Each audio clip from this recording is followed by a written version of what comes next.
Have you heard about the new weight loss drug, Ozempic?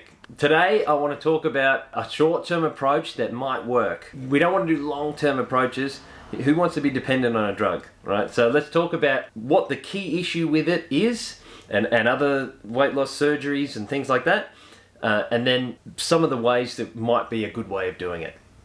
So I want to make a couple of comments on these new diet drugs and actually the surgeries as well. I've been listening to a book actually on Ozempic. It's just made me think of a few things I've said to various people over times. When it comes to the bariatric surgery, the one where they cut your stomach out, a common pattern is actually where people will lose weight for the first year and then they maintain it for the second year and then they start putting it back on in the third, right? And when I heard this, I thought this was quite interesting and quite telling. What I interpret there is basically that what they've done prior to the surgery is eat as much as they want, eat as much as they desire to eat till they're full and feel fully satisfied, and then they stop at that point. When they get the surgery, they're still doing the same thing. They're still just eating as much as they want and then just wait until they're satiated. It's just now that they've got their stomachs cut out, they can't fit in as much, so they just inevitably eat less calories, but still eating as much as they want or as much as they can handle until they feel sick. First year, that's good, but then as the stomach starts to stretch, then you can fit in more calories. So and they're still just eating whatever they want, eating as much as they feel full to eat. But the problem is that then that's just maintenance calories in that, typically the second year. And then the third year it stretches even more. And then now they can fit in more calories than they were prior. And then now they can have more calories than, in excess. So then they put the weight back on. So the thing that wasn't addressed was just having hunger be present and then choosing to not have something or make different choices. The same thing goes with these new drugs, the semaglutide, the Ozempic. Those drugs are doing the same thing in a sense. They're just numbing hunger and then you just eat less calories. Some people just ignore those signals and then just eat anyway, and then they don't lose weight. This is one thing I always sort of find frustrating. When they talk about the drug, they'll say, people who go on this lose all this weight, but it's kind of suggesting that the drug is doing the work. That you have the drug and it just melts your fat away. But that's not how it works. It literally is only acting on hunger. Really, if you were going to say it accurately, it's the drug just deletes your hunger, and then therefore you don't want to eat anymore, so you don't eat. It's the eating. It's in every case. It's the eating that does the weight gain or the weight loss. So and then when people say, 70% of people who come off the drug put on 70% of the weight that they've lost or more, it's suggesting that once the drug stops working, then the fat just comes back. But that's not how it works. It's that your hunger comes back, and based on your hunger, you eat. These people eat so much that they put on the weight after they've stopped using this hunger management drug. At the end of the day, that really is the foundation of any weight loss strategy. Really is hunger management. It's hunger. Hunger seems to be the enemy here. Even with certain diets, you look at keto, these whole food diets and all this. So the whole idea is that you'll have so much and you won't feel hungry. But hopefully, if you've eaten the right food, you'll feel very full, and therefore you won't want to eat. Again, it's always just do this, have this, take that, and you won't feel hungry, and therefore it will be easy, and then you'll lose weight. But again, it comes down to less calories. But then, based on the fact that you do or don't feel hungry, that's the big thing. That's why I think the fasting is such a great tool. The intermittent fasting is such a great tool because it's making you choose a period of time that you're going to eat. You're going to feed yourself, and then a period of time where you're going to be consciously not eating. Consciously not eating. And the thing is, because it's every day, it's really just practicing that sort of discipline, building that skill of just saying, no, I'm not having food now, regardless of whether I'm hungry. I'm going to not have food now, and then I will have it later. And naturally, you'll just inevitably eat less within that time. But there are some people who still eat a lot more than their daily calories in that time. So that's not a perfect strategy either. But at the very least, it's practicing the skill and promoting this whole thing about being conscious and choosing to have or not to have food, at least in one regard, whether it be that's when you eat it. No matter what surgery or drug you take or diet you choose, the key is hunger, is having a better relationship with hunger, because if you don't, as soon as you come off the drug, all the weight's going to come back. Again, not because the drug is making the weight come on, it's the successive choices that happen now that you're more hungry after those things. And then with the surgery, when your stomach grows, you're going to be hungry and you're going to eat more. If you never address that skill, then you're going to be in the same place. That's what needs to be dealt with. Hunger management, not some drug or chop out your organs. Thinking about how do we manage hunger, how do we manage our intake in the presence of hunger. And I've mentioned the fasting already. Obviously the foundational tool is tracking. What you need is awareness in the moment, is that you're having a hunger, your body is experiencing hunger, but your mind has to have a certain presence there in that emotional state. I mean, hunger is emotional, it's primal, it's physical, and it produces an experience at a deep unconscious level, really motivating you to go and do something. Bringing the most awareness that you can bring in that moment to just be like, I'm hungry and I have choices still. That's why I think tracking is so important, because it's so difficult to make a choice without sort of reflecting on what you've had, what you have left as far as, energy balance for the day.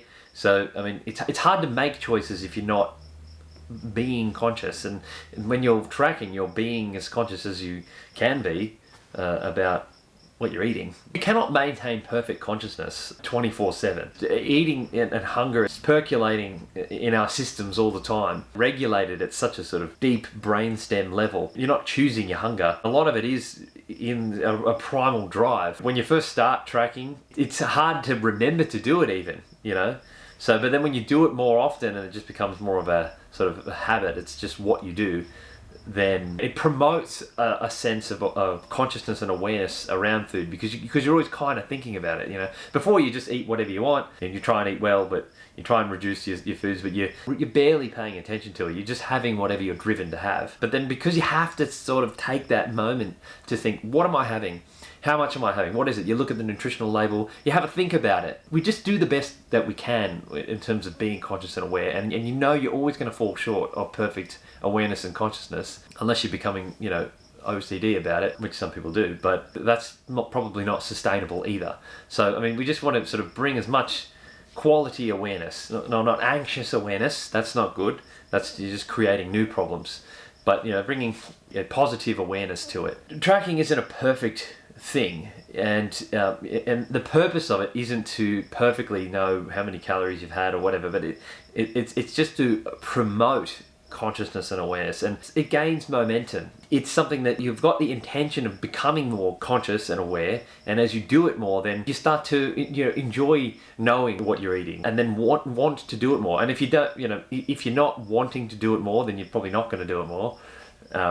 So that's why you want to do it in such a way that's not so anal and you just hate doing. So again, the project is promoting awareness, trying to get that to grow and become more a part of how you relate to food and hunger, how you relate to hunger. Again, this is unconscious, your subconscious stuff. So trying to will this by force into reality is a bit of a fool's game. So we're just doing everything we can to promote more and more awareness. And then when you really, really want it and want more of it, and you're ready for it, then it starts to sort of happen on its own.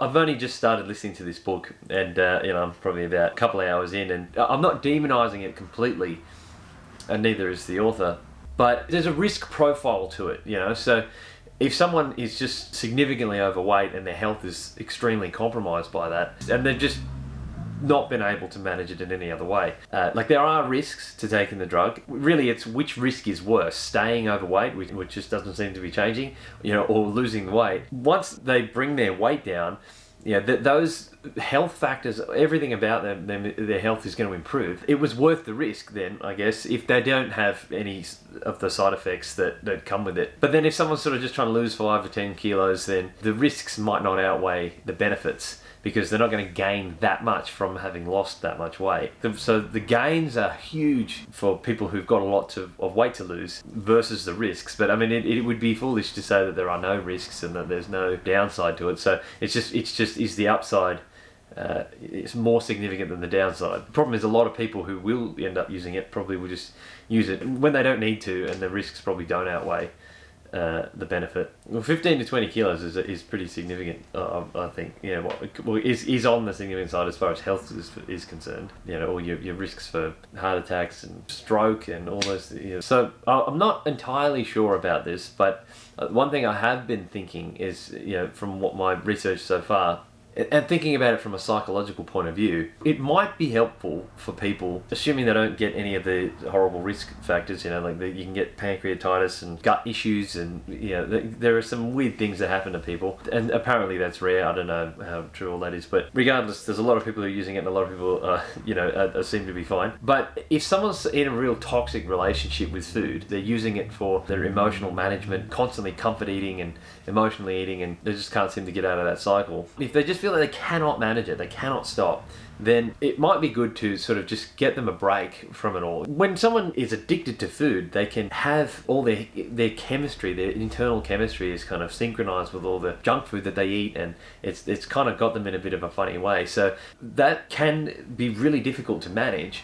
So if someone can just get out of that trap for a month or several months, it can probably be a good thing to just break that link and just break that consistency and of constantly having these foods on this schedule. The thing is, if there was someone was doing it in the spirit of like, oh, the drug's doing everything and the drug's helping and giving all the power to the drug, because then as soon as they come off it, then they're just going to be like, oh no, I'm not on the drug anymore, and I'm going to start eating all those things, and they've given themselves no power in that situation, then I think that would kind of have just been a pointless exercise. So they're just going to lose all the weight, and it will lose a lot of weight, which inevitably they'll lose a lot of muscle as well, and then their metabolism slows down, and then they come off the drug, and then they've sort of put it all back on plus some. In the end, that was just made everything worse.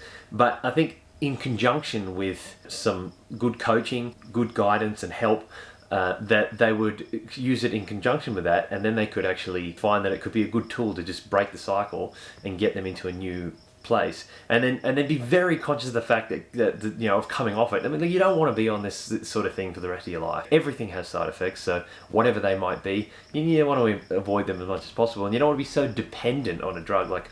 And again, giving that power to the drug, and just be so scared that if you come off it, then I'll just eat everything. Getting away from it for a little bit, building some skills, getting a better relationship with food, really kind of re-establishing all that, and then knowing that when you come off it, there's going to be a bit of a resurgence of that old self and those old ways, or the desire to do those old things. But then you're strong enough to manage it now, and you're in a better place. You've brought the weight down, and you're really, really conscious about that, and you're ready to do it. And with the right guidance and the right mindset, I think that could be a good use for it. That I haven't taken anyone through that process, or and these drugs haven't been out for that long, but I'm open to the potential that might have for some people.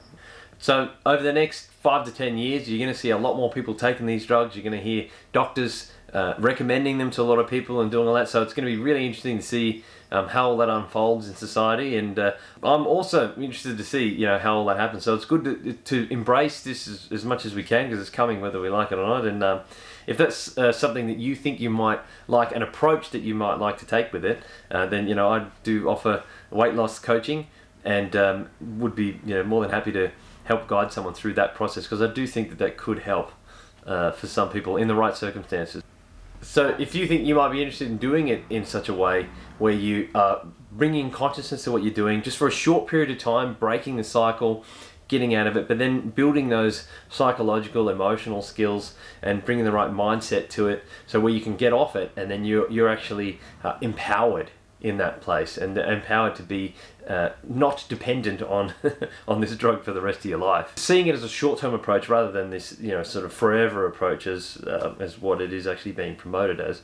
So if you think you want to give it a go, but you just want to do it for a short time, get the right psychological, emotional skills, then I'm your guy.